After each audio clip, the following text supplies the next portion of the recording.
धूल से दस्तक तक यशस्वी जायसवाल। हेलो दोस्तों, आज की यह कहानी केवल एक क्रिकेटर के बल्ले और रनों की नहीं है, बल्कि यह कहानी उस अटूट विश्वास की है जिसने किस्मत की लकीरों को अपने पसीने से दोबारा लिख डाला।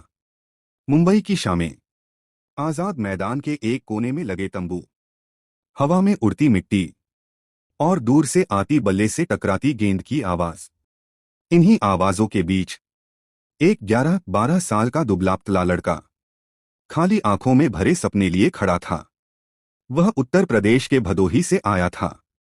नाम था यशस्वी। रहने को छत नहीं, लेकिन आसमान छूने का हौसला जरूर था। जब दूसरे बच्चे शाम ढलते ही घर लौट जाते, यशस्वी के लिए रात वहीं से शुरू होती थी, जहां सपने और भूख आमने सामने खड़े होते थे। उसका जीवन संघर्ष की भट्टी में तप रहा था। वह जीवनयापन के लिए गोलगप्पे के ठेले पर काम करता था। दिन भर नेट्स में पसीना बहाने के बाद शाम को वही हाथ गोलगप्पों की प्लेट थाम लेते थे। क्रिकेट और गरीबी का यह अजीब संगम था। जो हाथ दोपहर में कवर ड्राइव लगाते, वही हाथ शाम को लोगों की भूख मिटाते। कभी कभी उसके साथ खेलने वाले दोस्त उसी ठेले पर गोलगप्पे खाने आ जाते। उन पलों में अपनी पहचान छिपाने की चुप्पी और पेट की आग दोनों साथ जलते। पर यशस्वी ने कभी शर्म नहीं की। उसने समझ लिया था, गरीबी कमजोरी नहीं, अगर इरादा मजबूत हो तो वही आपकी सबसे तेज धार बन जाती है। कहते हैं, अगर आप किसी चीज को पूरी शिद्दत से चाहें तो रास्ते खुद ब खुद बनने लगते हैं।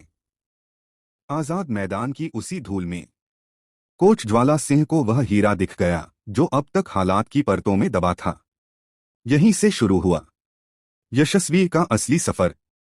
अब भूख सिर्फ रोटी की नहीं थी, अब भूख रनों की थी। अब हर गेंद एक जवाब थी उन तमाम सवालों का जो हालात ने पूछे थे। उसके बल्ले से रनों की बारिश ने पूरे देश में धूम मचा दी। अंडर 19 वर्ल्ड कप में जब रनों की बरसात हुई तो दुनिया ने पहली बार उस नाम को गंभीरता से सुना।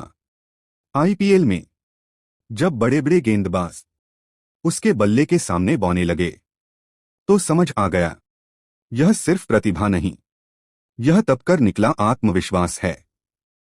और जब टेस्ट क्रिकेट में उसने दोहरा शतक जड़ा तो इतिहास ने पलटकर देखा। वह लड़का जो कभी तंबू में सोता था, आज क्रिकेट के पवित्र मैदानों पर अपना नाम खुद लिख रहा था।